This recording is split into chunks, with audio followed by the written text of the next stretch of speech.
सावन का महीना चल रहा है। देश भर में करोड़ों श्रद्धालु भगवान के दर्शन के लिए निकल चुके हैं। कोई बाबा केदार के दरबार पहुंचना चाहता है तो कोई बद्रीनाथ, कोई गंगोत्री, कोई यमुनोत्री, तो कोई माता वैष्णो देवी के चरणों में माथा टेकने की तैयारी कर रहा है। लेकिन सोचिए, अगर भगवान तक जाने वाले रास्ते ही बंद हो जाएं, पहाड़ टूटने लगे, नदियां उफान पर आ जाएं और प्रशासन कह दे कि फिलहाल आगे नहीं जा सकते, तो क्या होगा? उत्तराखंड में इस समय ठीक यही हालात हैं। लगातार 2 दिनों से हो रही मूसलाधार बारिश ने पूरे राज्य की रफ्तार जो है वो थाम दी है। चारधाम यात्रा 2 दिनों के लिए रोक दी गई है। पहाड़ों में जगह जगह भूस्खलन हो रहा है।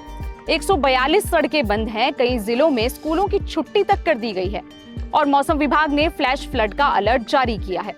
वहीं जम्मू कश्मीर की बात करें तो माता वैष्णो देवी की यात्रा जारी है, लेकिन वहां पर भी हेलीकॉप्टर सेवा प्रभावित है और बैटरी कार मार्ग बंद है। ऐसे में सवाल खड़ा होता है कि क्या मानसून अब भारत की सबसे बड़ी धार्मिक यात्राओं के लिए सबसे बड़ी चुनौती बनता जा रहा है? और आखिर हर साल बारिश आते ही सबसे ज्यादा असर चारधाम जैसी पर्वतीय तीर्थ यात्राओं पर ही क्यों पड़ता है? दरअसल पिछले 2 दिनों से उत्तराखंड में लगातार हो रही मूसलाधार बारिश ने जनजीवन को पूरी तरह से अस्त व्यस्त कर दिया है। पहाड़ से लेकर मैदान तक नदी नाले उफान पर हैं। गंगा, अलकनंदा, भागीरथी, पिंडर, कोसी और यमुना जैसी नदियों का जलस्तर लगातार बढ़ रहा है। लगातार बारिश की वजह से पहाड़ों की मिट्टी कमजोर हो गई है, जिससे कई जगहों पर भारी चट्टानें और मलबा सड़कों पर आ गिरा। नतीजा ये हुआ कि चारधाम यात्रा मार्ग समेत 142 संपर्क सड़कें बंद हो गईं। यानी सिर्फ तीर्थयात्री ही नहीं बल्कि कई गांवों और कस्बों का भी संपर्क प्रभावित हो गया। इन्हीं हालातों को देखते हुए प्रशासन ने बड़ा फैसला लेते हुए चारधाम यात्रा को 2 दिनों के लिए स्थगित कर दिया। जो श्रद्धालु यात्रा पर निकले हुए थे उन्हें अलग अलग पड़ावों पर ही रोक दिया गया है ताकि वे किसी भी खतरे से सुरक्षित रहें। गढ़वाल मंडल प्रशासन की बात करें तो उनका कहना है कि जब तक मौसम सामान्य नहीं होता और रास्तों को पूरी तरह सुरक्षित घोषित नहीं किया जाता, तब तक यात्रा दोबारा शुरू नहीं होगी। सरकार का साफ संदेश है कि आस्था अपनी जगह है, लेकिन श्रद्धालुओं की सुरक्षा उससे कहीं ज्यादा जरूरी है। बारिश का असर सिर्फ चारधाम यात्रा मार्ग तक ही सीमित नहीं है। राजधानी देहरादून में कई इलाकों में जलभराव की स्थिति बनी हुई है। कई सड़कें क्षतिग्रस्त हो गई हैं और जगह जगह ट्रैफिक जाम देखने को मिला। देहरादून मसूरी मार्ग पर दिन भर भूस्खलन होता रहा, जिससे यातायात प्रभावित रहा। यानी पहाड़ ही नहीं बल्कि मैदानी इलाकों में भी बारिश ने लोगों की मुश्किलों को बढ़ा दिया है। धाम से बद्रीनाथ धाम को जाने वाली जो 2 सड़कें उसको जोड़ने वाली टनल और उससे के समीप जो हमारा एक ब्रिज बन रहा है 200 मीटर का, उसका निरीक्षण किया गया। टनल के बाहरी हिस्से के पास थोड़ा सा भूस्खलन हुआ है, उसके ट्रीटमेंट के लिए पीडब्ल्यूडी को निर्देशित कर दिया गया है और जो उसका स्लोप ट्रीटमेंट वर्क है उसका भी प्रोजेक्ट बनाने के लिए कहा है। वहाँ पर कुछ हिस्सा ऐसा है जो अभी विजुअली अनस्टेबल लग रहा है, उसको कंट्रोल मैनर में हटाने के लिए भी कहा है। जो हमारा ब्रिज बन रहा है उस पर अभी बिटुमेन का काम भी प्रारंभ हो गया, काफ़ी तेज़ी से काम चल रहा है। हालांकि जो बारिश के अलर्ट आ रहे हैं और जो बार बार बारिश हो रही है कई दिन लगातार, उसके कारण हमारा बिटुमेन का वर्क प्रभावित हो रहा है, थोड़ी सी स्पीड उससे प्रभावित हो रही है। हमारा पूरा प्रयास रहेगा कि 31 अगस्त तक उसकी लोड टेस्टिंग कराई जाए। मौसम विभाग ने उत्तराखंड के उत्तरकाशी, चमोली, रुद्रप्रयाग, टिहरी गढ़वाल और पौड़ी गढ़वाल समेत कई जिलों के लिए ऑरेंज अलर्ट जारी किया है। इन इलाकों में भारी बारिश, बिजली गिरने और भूस्खलन की आशंका जताई गई है। इसी वजह से देहरादून, रुद्रप्रयाग, पौड़ी, पिथौरागढ़, बागेश्वर और कुछ अन्य जिलों में स्कूलों और आंगनबाड़ी केंद्रों में छुट्टी की घोषणा कर दी गई है। सिर्फ उत्तराखंड ही नहीं बल्कि सेंट्रल वाटर कमीशन ने उत्तराखंड, हिमाचल प्रदेश, जम्मू कश्मीर और लद्दाख के कई जिलों के लिए मॉडरेट फ्लैश फ्लड रिस्क की चेतावनी भी जारी की है। इसका मतलब साफ है कि अगले कुछ घंटों में अचानक से जलस्तर बढ़ सकता है और छोटे नदी नाले भी खतरनाक रूप ले सकते हैं। ऐसे हालात में पहाड़ी इलाकों में यात्रा करना काफी जोखिम भरा हो सकता है। लेकिन सवाल ये भी है कि आखिर हर साल बारिश का सबसे ज्यादा असर धार्मिक यात्राओं पर ही क्यों पड़ता है? इसकी सबसे बड़ी वजह है इन यात्राओं की भौगोलिक स्थिति।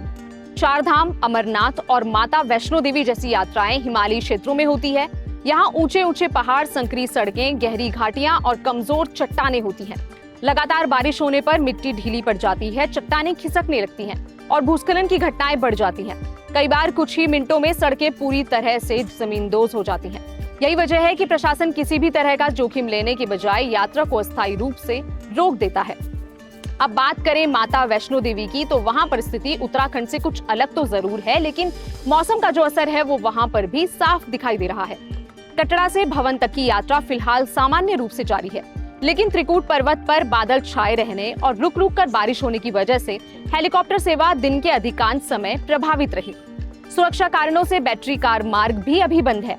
हालांकि श्रद्धालुओं के लिए घोड़ा, पालकी और पिट्ठू जैसी पारंपरिक सेवाएं लगातार उपलब्ध कराई जा रही हैं और श्रद्धालु बिना ज्यादा इंतजार के माता के दर्शन कर पा रहे हैं। प्रशासन, पुलिस, सीआरपीएफ और आपदा प्रबंधन की टीमें लगातार यात्रा मार्ग पर तैनात हैं और मौसम की हर गतिविधि पर नजर बनाए हुए हैं। बारिश का असर सिर्फ यात्रियों पर ही नहीं पड़ता, बल्कि स्थानीय अर्थव्यवस्था पर भी इसका सीधा असर देखने को मिलता है। उत्तराखंड में हजारों परिवार चारधाम यात्रा पर ही निर्भर हैं। बात करें होटल की, ढाबे की, टैक्सी चालकों की, घोड़ा खच्चर संचालकों की, प्रसाद विक्रेता की या फिर छोटे दुकानदारों की आय की, इनका बड़ा हिस्सा यात्रियों से ही आता है। यात्रा रुकने का मतलब है कि उनकी कमाई पर भी सीधा असर पड़ना। कटरा के बाजारों में भी श्रद्धालुओं की संख्या लगातार कम हो रही है, जिसका सीधा असर कारोबार पर देखने को मिल रहा है। स्थानीय व्यापारियों से उम्मीद है कि मौसम सामान्य होते ही यात्रियों की संख्या फिर से बढ़ेगी और बाजारों की रौनक फिर लौट आएगी। फिलहाल प्रशासन की अपील साफ है कि मौसम की आधिकारिक जानकारी लिए बिना यात्रा पर न निकले, अफवाहों पर भरोसा न करें और प्रशासन के निर्देशों का पूरी तरह से पालन करें। जरूरत पड़ने पर ही यात्रियों को सुरक्षित स्थानों पर रोका जा रहा है और संवेदनशील इलाकों में लगातार निगरानी रखी जा रही है। भारत में चारधाम, अमरनाथ और माता वैष्णो देवी जैसी यात्राएं सिर्फ धार्मिक आयोजन नहीं है, बल्कि करोड़ों लोगों की आस्था, विश्वास और परंपरा का हिस्सा है। लेकिन हिमालय का मौसम किसी कैलेंडर या फिर इंसानी योजना के हिसाब से बिल्कुल नहीं चलता। जब प्रकृति अपना रौद्र रूप दिखाती है तो सबसे पहले सुरक्षा को प्राथमिकता देनी पड़ती है। यात्रा कुछ दिनों के लिए टल सकती है, दर्शन बाद में भी हो सकते हैं, लेकिन सुरक्षित घर लौटना सबसे ज्यादा जरूरी है, क्योंकि आस्था हमें भगवान तक पहुंचाती जरूर है, लेकिन सावधानी हमें सुरक्षित वापस घर लेकर जाती है।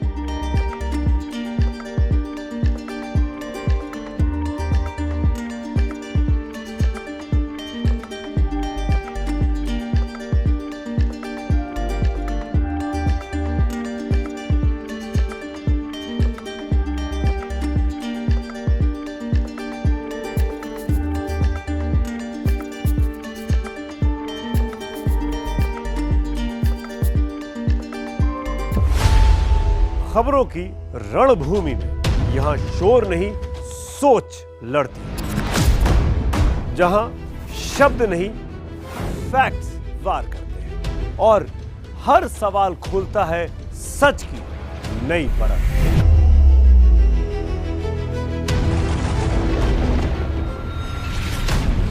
चक्रव्यूह आपके अपने सुमित अवस्थी के साथ सोमवार से शुक्रवार शाम 6:57 पर टाइम्स नाउ नव भारत पर।